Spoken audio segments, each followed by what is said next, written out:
이스라엘 자손이 자기들의 성읍에 거주하였더니 일곱째 달에 이르러 모든 백성이 일제히 스문 앞 광장에 모여 학사 에스라에게 여호와께서 이스라엘에게 명령하신 모세의 율법책을 가져오기를 청하매 일곱째 달 초하루에 제사장 에스라가 율법책을 가지고 회중 앞 곧 남자나 여자나 알아들을 만한 모든 사람 앞에 이르러 스문 앞 광장에서 새벽부터 정오까지 남자나 여자나 알아들을 만한 모든 사람 앞에서 읽음에 뭇 백성이 그 율법책에 귀를 기울였는데 그때 학사 에스라가 특별히 지은 나무 강단에 서고 그의 곁 오른쪽에 선자는 마띠디아와 스마와 아나야와 우리야와 힐기야와 마아세야요 그의 왼쪽에 선자는 부다야와 미사엘과 말기야와 하숨과 하스바다나와 스가랴와 무술람이라.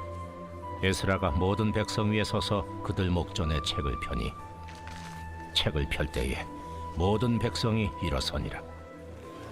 에스라가 위대하신 하나님 여호와를 송축하매 모든 백성이 손을 들고 아멘 아멘 하고 응답하고 몸을 굽혀 얼굴을 땅에 대고 여호와께 경배하니라. 예수아와 바니와 세레비아와 야민과 악굽과 사부대와 호디아와 마아세야와 그리다와 아사랴와 요사밧과 하난과 블라야와 레위 사람들은 백성이 제자리에 서 있는 동안 그들에게 율법을 깨닫게 하였는데 하나님의 율법책을 낭독하고 그 뜻을 해석하여 백성에게 그 낭독하는 것을 다 깨닫게 하니 백성이 율법의 말씀을 듣고 다 우는지라. 총독 느헤미야와 제사장 겸 학사 에스라와 백성을 가르치는 레위 사람들이 모든 백성에게 이르기를 오늘은 너희 하나님 여호와의 성일이니 슬퍼하지 말며 울지 말라 하고 느헤미야가 또 그들에게 이르기를 너희는 가서 살진 것을 먹고 단 것을 마시되 준비하지 못한 자에게는 나누어 주라. 이날은 우리 주의 성일이니 근심하지 말라. 여호와로 인하여 기뻐하는 것이 너희의 힘이니라. 레위 사람들도 모든 백성을 정숙하게 하여 이르기를 오늘은 성일이니 마땅히 조용하고 근심하지 말라 하니 모든 백성이 곧 가서 먹고 마시며 나누어 주고 크게 즐거워하니 이는 그들이 그 읽어 들려준 말을 밝히 알미라. 사람에게는 여러 가지 감정이 있는데 그 중에 애통과 기쁨, 이것이 그리스도인에게는 꼭 필요합니다. 두 가지 상반된 부분이지만 이 두 가지가 꼭 필요합니다. 그냥 애통이나 즐거움이 아니라 진정한 의미에서 애통과 즐거움이 필요합니다. 근데 그런 거는 하나님 앞에서만 가능합니다. 하나님이 은혜를 주시는 그 은혜의 결과이고 이러한 그 감정이 우리에게 이제 은혜를 통해서 있으면 우리 영혼이 건강해지게 됩니다. 그러니까 여러분 오늘 이런 은혜가 여러분에게 있기를 먼저 축복합니다. 오늘 본문에 나오는 이스라엘 자손들이 이런 경험을 한 겁니다. 과정을 좀 살펴보면 느헤미야 3장에서 우리는 하나님이 유다 백성들의 마음을 다 깨어나게 하셔서 성벽 재건 사업을 시작하게 하신 것을 우리는 보았습니다. 이 일은 바사 왕이 명령을 내리고 거기에 헌신했던 사람이 바로 느헤미야에 의해서 이 일이 된 거죠. 그러니까 이런 인물이 교회 역사에는 꼭 이렇게 숨겨져 있습니다. 그리고 이제 이 일을 할 때 온갖 조롱과 공격을 받았는데 6장에 보면 52일 만에 성벽 재건 사업을 다 마치게 됩니다. 여러분 이것은 방해하는 사람들이 워낙 많았기 때문에 전쟁과도 같은 것이었는데 승리를 하고 나니까 여러분 전쟁에 승리하면 전리품이 주어지듯이 승리하고 나니까 그 전리품으로 부흥이 일어나고 그 부흥이 계속되는 이야기가 기록되어 있는데 이제 그게 7장부터 마지막 13장까지의 그 내용입니다. 특별히 이제 오늘 본문은 8장이잖아요. 그러니까 요 8장이 이 부흥 운동의 핵심이다 이렇게 말할 수가 있습니다. 구체적인 내용은 그 예배가 살아나는 그런 내용입니다. 예배 부흥이라고 할 수가 있습니다. 사람들이 요청해 가지고 성경을 읽어달라. 그래서 새벽부터 정오까지 6시간 동안 성경을 읽고 성경을 가르치고 그렇게 하면서 예배를 드리고 더더구나 그 다음 날에도 성경을 또 배우고 그러니까 이건 부흥이지요. 그래서 이런 예배가 놀랍게 살아나게 된 거다. 여러분, 예배가 살아나면 공동체가 살아나게 됩니다. 모든 걱정을 뒤로 하고 온전한 예배를 드리고 은혜를 받으면 하나님이 여러분의 삶을 축복하는 거죠. 하나님의 축복을 받아야 승리할 수 있습니다. 하나님의 축복이 언제 우리에게 임하는 겁니까? 예배 때 임하는 줄 믿으시기를 바랍니다. 영적으로 살아나는 건 예배가 살아있기 때문이고 영적으로 죽어가는 것은 예배가 죽어가기 때문이다 라고 말할 수가 있습니다. 어떻게 우리가 예배를 회복할 수 있을까? 어떻게 예배의 부흥을 체험할 수 있을까라는 건데요. 일단 제일 첫째로는 이제 오늘 본문에 보면 7장에 보면은 찬양하는 사람들을 이렇게 다 세웁니다. 성벽을 완성하고 찬양을 회복하는 거고 그 다음에는 오늘 본문이잖아요. 사람들이 요청을 해가지고 율법의 말씀을 듣기를 원한다. 우리에게 듣게 해달라, 가르쳐달라 이렇게 요청을 하게 됩니다. 그러니까 하나님 율법을 듣기 원한 것이 에스라나 느헤미야가 일방적으로 가르치고 외치고 한 것이 아닙니다. 유다 백성들이 자기들이 요청을 한 겁니다. 하나님의 말씀을 듣기 원했다 이 말이죠. 우리는 듣기를 원한다, 알기를 원한다 그렇게 요청을 한 겁니다. 그러니까 여러분 진실로 하나님의 말씀을 들으려고 하는 마음을 가지고 있었다. 밭으로 말한다면 이게 옥토인 것이다 라는 거죠. 그래서 3절에 보면은 수문 워터게이트 앞에 광장에 모여가지고 새벽부터 정오까지 거기 보면은 남자나 여자나 알아들을 만한 모든 사람 앞에서 말씀을 읽는데 모든 사람이 다 귀를 기울여서 듣습니다. 여러분 이것은 마음이 귀경이 되었기 때문에 열린 귀를 가지고 있고 그래서 그들은 집중하여 듣게 되는 가운데 예배의 부흥이 일어나게 된 겁니다. 이 시대하고는 조금 다르지만 호세아 선지자 시대에 호세아가 하나님의 말씀을 전했는데 묵은 땅을 기경하라 라는 걸 여러분 아시잖아요. 호세아 10장 12절을 같이 한번 읽겠습니다. 호세아 10장 12절 너희가 자기를 위하여 공의를 심고 인애를 거두라. 너희 묵은 땅을 기경하라. 지금이 곧 여호와를 찾을 때니 마침내 여호와께서 오사 공의를 비처럼 너희에게 내리시리라. 아멘. 묵은 땅을 기경하라. 여러분 묵은 땅이라는 건 뭐죠? 사용하지 않고 그래서 굳어지고 다져진 땅을 말합니다. 그러니까 영적인 의미로는 여러분의 마음에 하나님의 말씀을 받아들여 가지고 막 마음이 파헤쳐지고 그래서 그 씨앗이 심겨져 가지고 그래서 그 뭔가가 식물이 올라오고 열매를 맺는 그런 일이 일어나야 되는데 오랫동안 그런 일을 하지 않으면 묵은 땅이 되는 거다.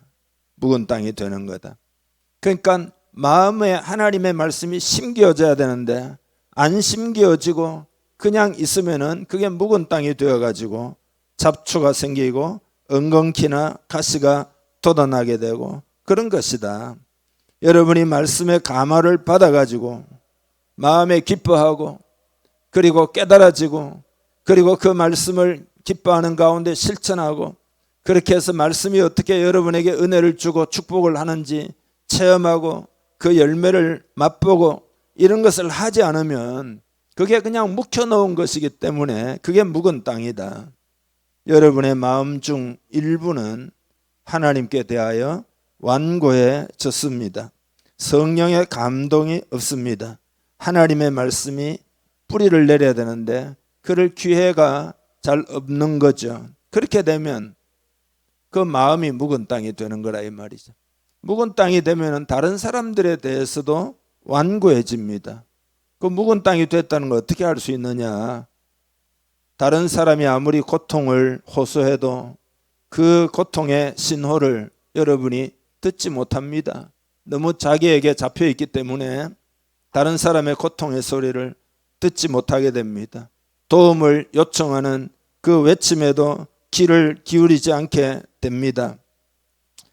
여러분이 이해하기 쉽도록 말씀드리자면 예를 들면 이런 거죠. 가정에 어느 날 아내가 이혼을 하자 그러는 거예요. 그러니까 깜짝 놀란 남편이 왜냐하면은 그 전까지 지금 이렇게 말하기까지는 전혀 눈치를 채지 못하고 있었기 때문입니다. 무슨 일인데 이렇게 되는 거죠. 그러고는 엄청난 충격을 받고 깨지고 황폐해지고. 그러니까 이건 뭐냐 하면은 그 고통의 소리에 귀를 기울이지 못하는 그런 묵은 땅 완고한 마음이기 때문에 그런 거란 말이죠. 난 잘해준 나 열심히 살았는데 뭐 이렇게 하면서 그러니까 영적으로도 마찬가지다. 성령의 감동이 없으면은 마음에 하나님의 은혜가 임하지 않기 때문에 세상에 아무리 고통 소리가 아우성쳐도 그 소리를 여러분이 듣지 못하게 되는 거다. 그래서 묵은 땅은 반드시 갈아엎어야 합니다. 여러분 하나님 말씀을 들을 때 여러분은 깨달아야 합니다. 말씀이 전달될 때 예배할 때가 찬스예요. 성령님을 의지하고 갈급한 마음을 가지게 되면 반드시 여러분의 영어로 하나님 말씀을 깨우치게 됩니다. 반드시 깨우치게 돼요. 하나님 말씀이 여러분 심령에 다가오게 된다. 그래서 그 진리가 밝혀지니까 그 진리를 따르지 못한 것들에 대하여 여러분의 마음에 슬픔이 생기게 되는 거다. 그게 애통이에요. 그게 애통이 나오게 되어야 회개로 이어지게 되고 그리고 회개로 이어지게 되면은 변화에 대한 소망을 품게 되고 이제 드디어 보이기 시작하는 거죠. 이게 하나님이 여러분을 통해서 일하실 수 있도록 준비된 그런 마음의 상태입니다. 그렇게 마음이 준비되어 있으면은 회개를 통해서 성령님이 이제 여러분 속에 역사하여 여러분이 순종하게 되고 그러면 신명기에 나와 있는 대로 순종해서 복을 받는 것처럼 하나님의 역사가 여러분의 삶에 나타나기 시작은 다 이런 원리로 하나님의 역사가 여러분의 생애에 나타나게 되는 거단 말이죠. 그래서 믿음이 있으면 하나님이 일하실 수 있도록 준비를 하는 것이 중요하겠습니다. 준비하는 것. 그게 뭐냐? 그게 묵은 땅을 기경하는 거란 말이에요. 묵은 땅을 기경하지 않으면 하나님이 말씀을 그곳에 심어가지고 역사를 일으키기 때문에 그게 치유가 되든 그게 회복이 되든 그게 축복이 되든 그게 어떤 뭐 돌파가 되든 어떤 여러분의 삶에 어떤 역사가 일어나야 되는데 묵은 땅을 기경하는 준비가 필요하다. 잘 준비하고 난 다음에 어떻게 해야 되느냐? 여호와를 찾아야 한다. 묵은 땅을 기경하라. 지금 이곳 여호와를 찾을 때니 그랬잖아요. 이제 여호와를 찾기만 하면 돼요. 추수는 하나님께 달린 문제입니다. 추수는 하나님께 달려 있습니다. 그러니까 묵은 땅을 갈아엎고 의의 씨를 뿌렸다면 이제 하나님이 비를 내려주시도록 하나님을 의지하면 그 다음엔 하나님이 추수할 수 있도록 역사하신다라는 겁니다. 그러니까 하나님이 우리가 묵은 땅이 되고 하나님을 찾으면 하나님의 의를 빛처럼 여러분에게 내려주신다라는 것입니다. 여러분 이 진리를 이룬 마음에 깨닫기를 축복합니다. 그러니까 예를 들어 이렇게 하면 안 됩니다. 성공만을 추구하고 이렇게 하면 안 됩니다. 현세적인 즐거움만을 추구하고 그렇게 하면 안 됩니다. 심지어는 별자리 운세를 추구하고 그렇게 하면 안 됩니다. 하나님을 떠나서 모든 것을 추구하면 남는 것은 공허함 뿐입니다. 여호와 하나님을 찾아야 합니다. 언제까지 찾으면 될까요? 주님이 여러분의 삶에 임재하실 때까지 찾아야 합니다. 주님이 여러분 삶에 임재하실 때까지 찾기를 주님의 이름으로 축복합니다. 어떤 사람은 하나님을 찾다가 5분 안에 응답을 안 하면은 다른 것을 열심히 찾으려고 하는 사람들도 있습니다. 의를 빛처럼 내려주실 때까지 찾아야 합니다. 여러분 마음에 하나님의 은혜가 임하고 하나님의 은혜가 공의를 빛처럼 너에게 내리시리라. 하나님의 은혜가 임할 때까지 찾기를 바랍니다. 문제가 있는 건 딴 게 아니에요. 하나님의 은혜를 찾으라 이 말이죠. 문제가 있을 때 만약 여러분이 하나님을 찾기 시작하면 여러분은 참된 그리스도인이다 이 말이죠. 그러면 하나님의 은혜가 임해가지고 여러분 마음에 아무리 어려운 상황에도 평강이 임하고 소망이 생기고 자신감이 생기고 그런 마음 바탕 가운데 긍정적인 마음에다가 여러분 축복이 임하는 거지. 마음이 어렵고 힘들고 부정적인데 축복이 임할 수는 없는 거다. 그러니까 영적인 소나기가 올 때까지 홍수가 날 때까지 하나님을 찾는 여러분 되기를 바랍니다. 여호와를 찾기를 바랍니다. 여호와를 찾아야 합니다. 5절에 보면은 전부 말씀을 서서 들었습니다. 지금 하기는 완전히 반대죠. 여러분 앉아서 듣고 제가 서서. 에스라는 강단을 만들어 놓고 자기는 앉아서 하고 사람들은 6시간 동안 서 있었어요. 그러니까 이게 뭐 지금 그렇게 하자는 뜻이 아니라 여호와를 경외하며 들었다 이 말이죠. 하나님을 경외했다 이 말이에요. 경외하는 신앙을 회복하기를 축복합니다. 그리고 에스라가 위대하신 하나님 여호와를 찬양하니까 모든 백성이 손을 들고 아멘 아멘 하고 응답을 해요. 그리고 그 다음에는 몸을 굽혀서 얼굴을 땅에 대고 여호와 하나님께 경배를 드렸단 말이에요. 경외하고 경배하고 찬양하고 이게 그들의 신앙이었다 이 말이죠.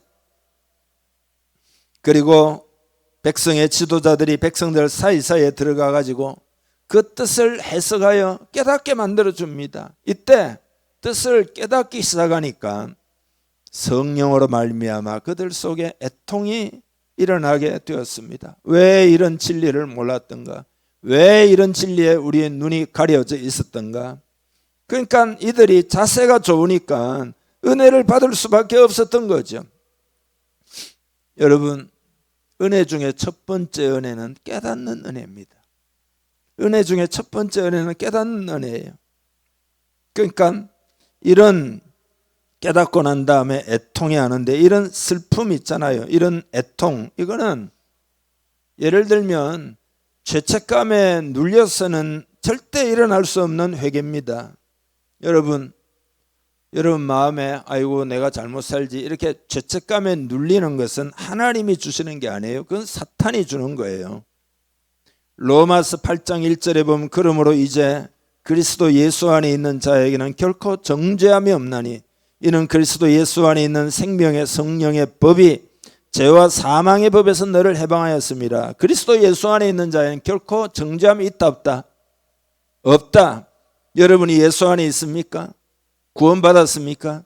그러면 절대 정죄가 없습니다. 왜 그런 거죠? 예수님이 나 대신 정죄를 받으셨기 때문입니다. 여러분이 예수 그리스도 안에 있습니까? 예, 확인하시기를 바랍니다. 그리스도인에게 사탄의 공격이 있는데 이게 거의 첫째 공격이다 이렇게 말할 수 있습니다. 그리스도인 스스로에 대해서 사탄은 정죄한다 이 말이죠. 너는 죄인이고 너는 무가치하다 이렇게 느끼도록 공격하는 거죠. 정죄의식으로 공격하는 거죠. 여러분 속지 말아야 합니다. 그리스도 예수 안에 있는 자에게는 결코 정죄함이 없습니다. 아멘입니까? 결코 정죄함이 없습니다. 여러분 안에 정죄의식이 있다. 그러면 여러분이 그리스도 안에 있는지를 확인하고 여러분이 그리스도 안에 있다면 정죄하는 사탄을 대적해야 합니다. 사탄은 계속해서 정죄해가지고 죄와 실패로 말미암아 마음이 어두워지고 자기 정죄에 계속 빠지게 해가지고 여러분을 낙담시키고 여러분을 실패하게 만드는 전략입니다. 그러면 어떻게 되느냐? 정죄에 눌리면은 하나님과의 관계를 회복하려고 하기보다는 자꾸 수치감에 하나님을 점점 멀리하게 돼요. 또 그 죄책감으로 인해서 용서하시고 회복시켜 주시는 하나님의 역사에 대해서 확신을 못해요. 그걸 못 받아들이고 그냥 계속 눌려 있다 이 말이죠. 또 하나님에 대해서 왜곡된 생각을 가지게 돼요. 하나님은 엄하시고 나를 불쾌하게 생각하고 계신다는 막연하고도 왜곡된 견해로 하나님이 어떤 분이신지 그 사랑과 그 은혜를 알지를 못하게 된다. 이렇게 되면 내 삶에서 좋은 결과를 얻지 못하게 됩니다. 영적으로 죽게 됩니다. 그러면은 참된 회개, 참된 애통은 그러면 어떻게 다릅니까? 여러분이 당연히 질문해야 합니다. 진정한 회개라고 하는 것은 성령님이 하시는 일인데 성령님은 여러분을 정죄하지 않고 진리를 깨우쳐 줍니다. 여러분이 언제 회개가 일어나느냐? 진리를 성령님이 깨우쳐 주실 때, 진리를 성령님이 깨우쳐 주실 때 성령님은 여러분을 정죄하는 게 아니라 이게 진리다, 이게 진리다, 이게 참이다 이렇게 밝혀주신다. 그러면 진리가 깨달아지는 거예요. 그래서 그렇구나. 내가 왜 이러한 진리를 몰랐던가? 왜 내가 이러한 진리를 깨닫지 못하고 어둠 속에 살았던가? 진리의 빛이 들어와서 나를 깨우쳐 주는 거죠. 그러면 어떻게 되느냐? 슬퍼하게 되는 거죠. 내가 왜 그 진리를 따르지 못하고 엉뚱한 것을 따랐는 그렇게 슬퍼하게 돼요. 그게 애통이에요. 그 애통이 생겨야 진실하게 하나님 앞에 고백하고 하나님의 사죄의 은총, 용서를 받아들이게 되어 그 마음이 새로워지게 되고 마치 기경이 된 옥토가 되어 하나님 말씀이 여러분 속에 잘 다가오게 되고 여러분 마음을 변화시키고 여러분의 심령에 어떤 은혜가 주어지게 된단 말이죠. 성령님이 진리를 깨우쳐 주실 때 들을 귀가 있어야 합니다. 그래서 예수님은 종종 들을 귀 있는 자는 들으라 그랬잖아요. 누가복음 8장 18절에는 그러므로 너희가 어떻게 들을까 스스로 삼가라. 주의하라 이 말이죠. 누구든지 있는 자는 받겠고 없는 자는 그 있는 줄로 아는 것까지도 빼앗기리라. 그러니까 들을 귀가 있는 사람은 은혜 위에 또 은혜를 받고 은혜 위에 또 은혜를 받아 자꾸 밝아져요. 그러나 들을 귀가 없는 사람은 있는 것까지 다 빼앗기고 만다. 여러분 은혜 받은 그대로 남아 있습니까? 좀 지나면 관리 안 하면 다 사라지고 말지. 그러니까 계속해서 은혜를 받아야 된다 이 말이죠. 말씀을 들을 때 어떻게 여러분이 들으면 되느냐? 이런 예화를 한번 생각해 봅시다. 예를 들어 이제 여러분 모두가 재벌가에 자녀들이나 친척들이나 이제 쭉 하도 돈이 많아서 다 나눠준다고 칩시다. 변호사가 나와가지고 유언장을 낭독을 합니다. 그때 변호사가 예를 들어 이런 거죠. 유언장을 얼마나 유창하게 발표하는지, 얼마나 멋있게 발표하는지, 얼마나 재미있게 발표하는지 그런 생각은 조금도 안 해요. 단 하나에만 집중을 해요. 나에게 주는 유산이 얼마인지, 누구누구는 뭡니다, 누구누구는 뭐 저쪽 땅입니다, 누구누구는 어느 회사입니다, 누구누구는 뭡니다 발표하는 그 내용에만 온 신경을 쓰게 되겠죠. 여러분 이것이 말씀을 듣는 방법입니다. 그게 들을 귀가 있는 겁니다. 정리를 해보면 하나님은 하나님의 자녀들을 정죄하지 않습니다. 정죄하지 않고 어떻게 하느냐? 정죄해서 구원해내는 일을 하십니다. 그래서 어떻게 하시느냐? 진리를 깨우쳐 주셔서 진리가 마음에 여러 무릎을 탁 치고 가슴이 막 그냥 내려앉기도 하고 설레기도 하고 밝아지기도 하고 그러면서 진리의 삶에서 얼마나 멀어져 있는가를 성령님이 알게 하시는 거죠. 그렇게 하는 이유가 뭐냐? 회개하여 하나님과 관계를 회복할 수 있도록 그렇게 이끌어 주시는 거단 말이죠. 성령님이 진리를 깨우쳐 주시면 진리를 떠난 것에 대하여 여러분이 슬픔을 느끼게 됩니다. 슬픔을 느끼게 돼요. 왜 내가 하나님의 뜻을 저버리고 하나님의 마음을 아프시게 했는가를 생각하고 죄송스럽게 여기게 됩니다. 그래서 마음을 돌이키게 되고 하나님과의 관계가 그 전보다 더 견고해지고, 그래서 죄가 많은 곳에 은혜가 넘친다는 말이 그런 뜻입니다. 그래서 하나님의 사랑을 더 체험하게 되고 그전에 알지 못하는 은혜를 더 알게 되고, 그래서 있는 자가 더 받게 된다. 그러면은 그런 관계가 회복되면은 성령의 능력이 여러분 속에 역사하기 때문에 여러분이 현저히 하나님 말씀에 순종하게 되는 거죠. 순종이 어렵지가 않습니다. 왜냐하면 은혜가 여러분 속에 있기 때문입니다. 이렇게 진정한 애통이 여러분에게 있기를 축복합니다. 여러분은 성령으로 터치를 받아가지고 진리가 깨우쳐져서 그런 애통이 있어야 정상적이고, 그런 애통이 있어야 여러분의 영혼이 살아있는, 그렇지 않으면 묵은 땅을 기경해야 합니다. 하나님 말씀을 심어서 그 말씀이 열매 맺는 것을 오랫동안 체험하지 못하고 방치해 두었기 때문에 여러분의 심령에 잡초가 나고 엉겅퀴가 나고 가시가 나고 그런 거다. 오늘 본문에 보면 에스라가 애통해하는 사람들에게 슬퍼하지 말고 울지 말라, 그렇게 이야기를 합니다. 울지 말라. 이건 뭐냐? 경건한 회개의 구름은 신속히 거쳐서 경건한 기쁨의 태양이 여러분 마음에 가득 차도록 해야 합니다. 그렇게 됩니다. 하나님은 왜냐하면 우리를 다치게 하고 상처를 주기 위함이 아니에요. 하나님은 회복시키기 위함이죠. 치유하기 위함이죠. 그러니까 애통 가운데 있다가 그 다음에는 경건한 기쁨이 마음에 몰려오도록 여러분 마음을 열어야 됩니다. 그건 어떻게 가능할까요? 하나님이 용서해 주시는 그 은혜를 마음에 받아들일 때 그때 그 기쁨의 태양이 여러분 마음에 떠오르게 되는 거다. 그래서 이 진정한 기쁨은 대단히 중요합니다. 여러분 속에 진정한 기쁨이 있기를 주님의 이름 축복합니다. 진정한 애통도 있고 진정한 기쁨도 있어야 된다.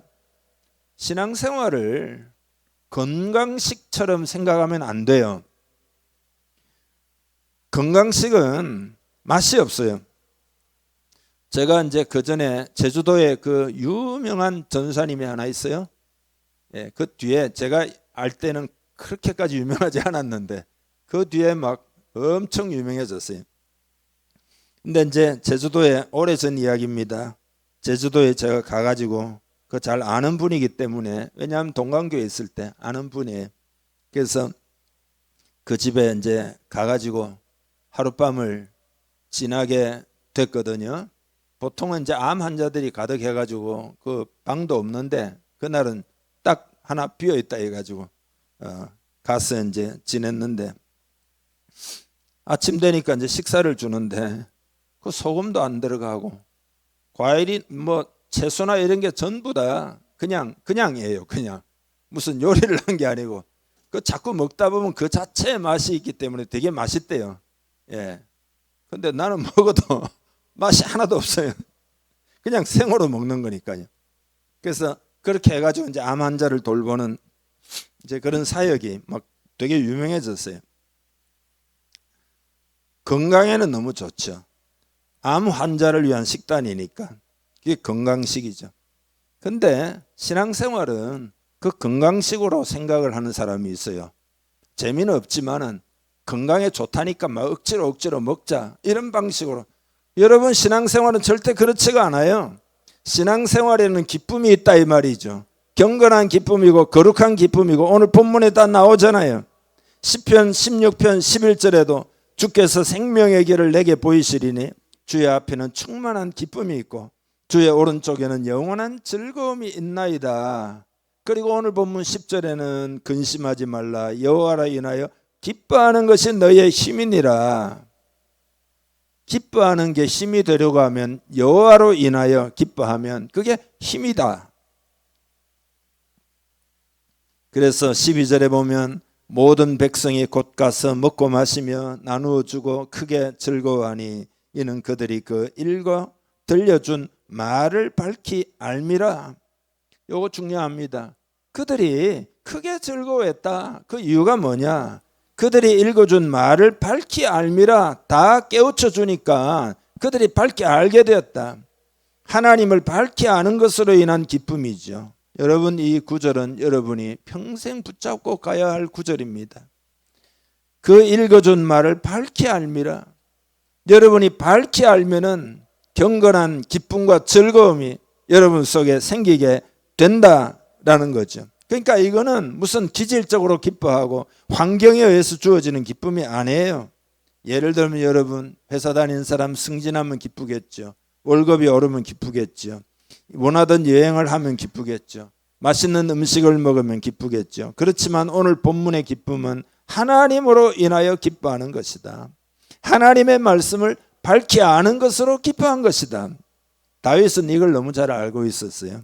그래서 시편 13편에 보면은 다윗이 여호와여 어느 때까지니이까 나를 영원히 잊으시겠나이까. 다윗이 하나님이 나를 잊으셨나 보다, 영원히 잊으셨나 보다, 어떻게 된 건가, 그렇게 막 부르짖어요. 4번이나 어느 때까지니까, 어느 때까지니까, 도대체 어느 때까지니까 계속되는 슬픔에 관하여 다윗이 언급하죠. 이 13편이 짧은 시편이거든요. 근데 뒤에 나중에 보면은 하나님의 인자하심을 깨닫게 됩니다. 그래서 뭐라고 하느냐? 내 마음은 주의 구원을 기뻐하며 주께 찬송하리니 주께서 나를 후히 대하셨음이로다. 이렇게 고백합니다. 그러니까 이건 상황의 기쁨이 아니죠.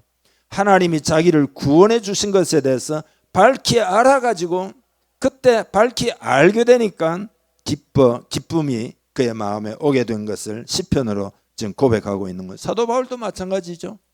감옥 안에서 빌립보 쓰면서 주 안에서 기뻐하라. 내가 다시 말하는 기뻐하라.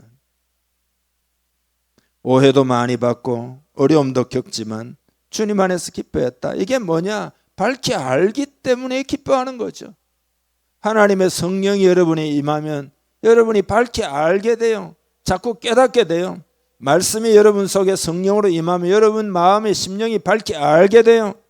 거기서 주어지는 은혜가 있다 이 말이죠. 그게 신령한 기쁨이에요. 신령한 즐거움입니다. 그러니까 이 기쁨이라고 하는 것은 우선은 참된 회개에서 오고, 그렇죠? 참된 회개에서 오고. 그러니까 예를 들어 죄를 대수롭지 않게 여기는 사람도 있습니다. 죄를 대수롭게 여기지 않고 세상에서 뭐 즐거운 일들을 많이 만들어 가지고 그 기뻐하는, 그거는 여러분 그 사람의 기쁨이죠. 피상적인 기쁨이죠. 속에서 성령으로 인한 기쁨이 아니죠. 주님의 기쁨이 아닙니다. 그러니까 죄를 대수롭지 않게 여기는 것도 안 되고, 또 그러나 성경에는 죄에 대해서 애통해하면서도 주님 안에서 기뻐하는 아이러니가 있어요. 그게 뭔지 알죠? 죄에서 이제 애통이 나오고 진리를 깨닫고 회개하니까 자유함을 얻고 하나님의 성령이 부어지고 그래서 기뻐하는 거다. 그러니까 하나님의 말씀이 밝히 깨달아지고 그래서 기뻐하는 거. 이게 아이러니죠. 애통과 기쁨이라는 게 모순되는 것처럼 보이지만 그 성경에도 보면 고린도후서 6장 10절에 근심하는 자 같으나 항상 기뻐하고, 근심하는 자 같으나 항상 이게 크리스찬이다. 가난한 자 같으나 많은 사람을 부유하게 하고, 아무것도 없는 자 같으나 모든 것을 가진 자로다. 그러니까 자기 자신에 대해서 억지로 너무 막 채찍질하는 신앙이 있잖아요. 자기에 대해서 막 자기 성찰적인 신앙, 이거는 그렇게 좋은 게 아닙니다. 병적인 것이라고 볼 수 있습니다. 반대로 죄에 대해서 너무 가볍게 여기는 것도 있습니다. 우리는 뭐 다 은혜 아래 있다 이러면서 그냥 하나님의 뜻이고 뭐고 그냥 대충대충 균형을 잡아가야 합니다. 죄를 진지하게 받아들이고 진심으로 회개하지만 그 후에는 하나님 부어주시는 은혜의 기쁨이 회복되고, 그 두 가지가 교차하여 있어야 우리의 신앙생활은 건강해집니다. 건강해지기를 축복합니다. 그리고 여호와를 기뻐하는 것이 인하여 기뻐하는 것이 너희의 힘이니라. 여러분, 우리 인생에는 힘이 필요하잖아요. 마음에 주님의 기쁨이 있는 사람은 힘을 소유하고 있기 때문에 그 힘으로 능히 승리할 수 있습니다. 삶의 전쟁터에서 강하다. 하나님 주신 은혜가 있으면 여러분 강할 수 있다. 인간적 강함은 소용이 없어요. 그거는 별로 힘이 없습니다. 내면으로부터 주님이 밝히 알게 해주시고 또 성령을 부어주시고 해서 그 강한 것, 그 힘이 필요하다 이 말이죠. 그 힘은 여호와를 기뻐할 때, 여러분 그게 예배다. 여호와 하나님을 기뻐하는 여러분 되기를 바랍니다. 여러분의 그 마음이 다소 뭐라고 그럴까 굳어 있고 다소 거칠어져 있고 그걸 전부 다 전부 기경을 해야 됩니다. 다 기경하기를 축복합니다. 옆 사람에게 인사 한번 하겠습니다. 다 기경합시다. 다 기경합시다. 다 기경하기를 바랍니다. 다 기경해야 됩니다.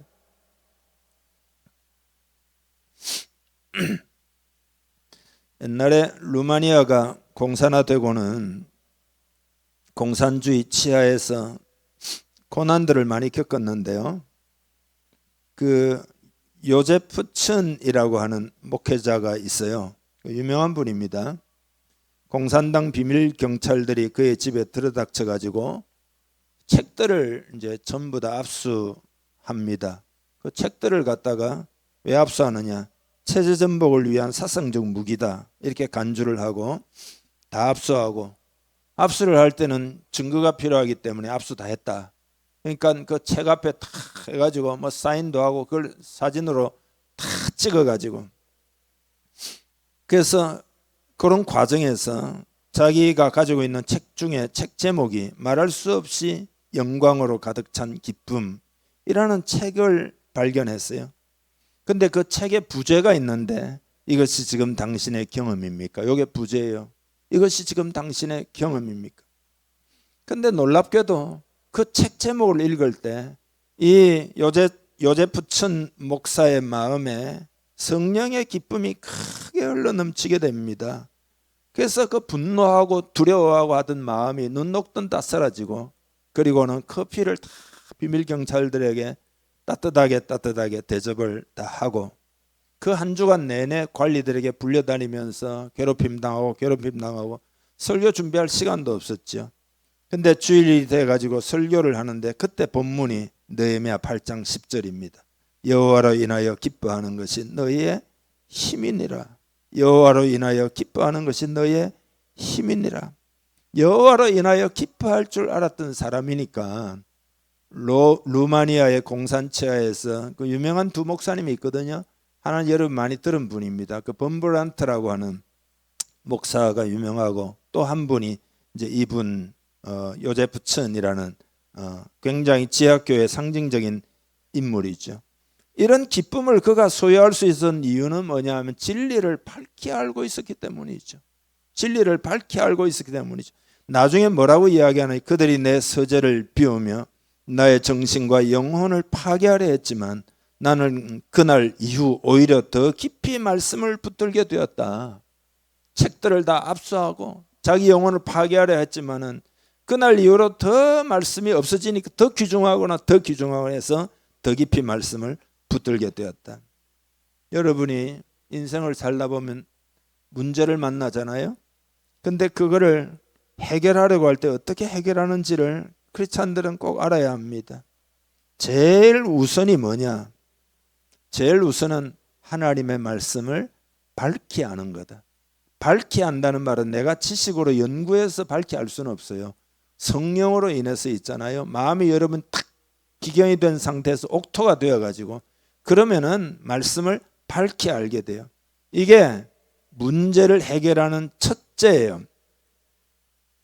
왜냐하면 밝히 알게 되면은 내 문제가 어디에서 생겼는지를 알게 돼요. 내 문제가 어디에 생겼는지 밝히 알게 되면 알게 돼요. 그게 진리를 깨우치는 겁니다. 그러면 내가 왜 이거를 지금에야 알았을까? 그러면서 탄식을 하죠. 그게 애통, 그게 진정한 애통, 그게 슬퍼하는 겁니다.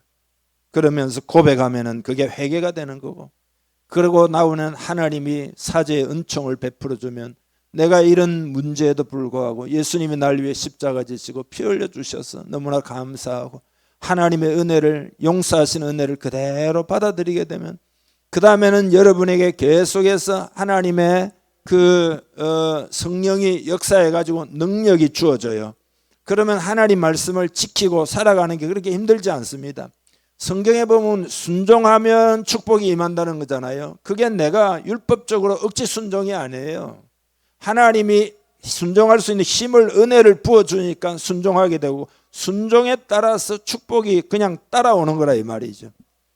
우리도 진실로 말씀을 밝히 알아서 회개하고 순종하기 시작하면은 축복이 우리 공동체에 반드시 오게 되면, 이게 하나님의 약속이고 하나님의 언약이고 하나님의 원리예요. 밝히 알면 애통을 경험하고 그 다음에는 진정한 기쁨을 가지게 되는, 여러분 이거 위해서 기도하기를 바랍니다. 이 시간에도 여러분 마음에 애통이 있을 수도 있고, 또 여러분 마음에 그 결과로 또 어떤 즐거움, 기쁨이 생길 수도 있어요. 그러나 어떤 사람에 따른 좀 덜할 수도 있습니다. 그러나 이 목표를 가지고 오늘부터 기도하기를 바랍니다. 마음을 기경하기를 바랍니다. 그렇게 해야 우리는 이 땅에 승리할 수 있습니다. 모든 어려움을 왜냐하면 힘이 주어지기 때문에, 여호와를 기뻐하는 것이 너희의 힘이다. 힘이 주어져야 우리는 승리할 수가 있습니다. 이 땅은 저절로 뭐 잘 되거나 가만히 있는데 어쩌다가 요행으로, 그리스도인에게 그런 건 없습니다. 하나님이 복을 주셔야 합니다. 하나님이 은혜를 주셔야 됩니다. 그래서 오늘 말씀을 잘 적용하여 승리하는 여러분 되기를 주님의 이름으로 축복합니다. 같이 기도합시다. 무엇을 기도할까요? 성령님이 어떻게 기도하라고 하시면 성령의 인도를 구하시기를 바랍니다. 성령님 도와주세요. 오늘 말씀 듣고 기도합니다. 내 심령에 변화와 은혜를 주옵소서. 그런 간절함을 가지고 다 같이 기도하겠습니다. 주님, 하나님 아버지, 우리 영혼에 모든 묵은 것이 다 깨트려지고 돌도 골라내고 가시덤불도 다 이제 뽑아내고 그리하여 기경이 되어 옥토가 되기를 원합니다.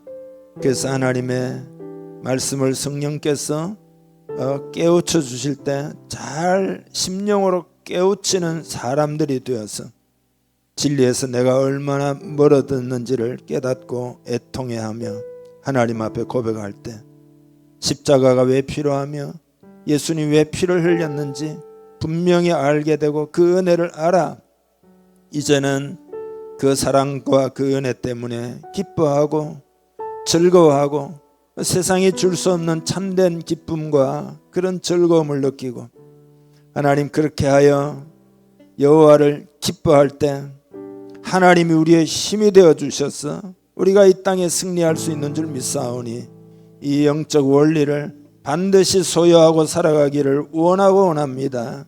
하나님 아버지, 여호와로 인하여 기뻐하고 그리하여 힘을 얻고 그리하여 그 주시는 힘으로 말미암아 살아 그 하나님이 주시는 은혜가 더 많이 체험이 되고 더 많이 체험이 되고 그래서 있는 자는 더 받아 누리고 그런 놀라운 삶이 되기를 간절히 원합니다. 하나님 그러한 은혜를 베풀어 주옵소서. 먼저 예배 부흥을 이러한 일들이 일어나도록 예배 부흥이 일어나기를 간절히 원합니다. 참 예배를 드리기를 원합니다. 마음을 다하여 찬양하고 감사하고 예배드리기를 원합니다. 준비된 예배를 드리기를 원합니다. 마치 이스라엘 백성들이 먼저 말씀을 들려달라고 요청했던 것처럼 하나님 아버지 그렇게 사모함으로 하나님 앞에 나와서 예배 부흥부터 체험하고 그래야 우리의 삶에 하나님의 축복이 임하기를 원합니다. 여호와를 찾으면 하나님이 비를 내려주신다 하셨고 하나님이 추수하게 하시는 줄 믿습니다. 하나님 아버지 우리 공동체가 이 말씀대로 하여 반드시 승리하기를 원합니다.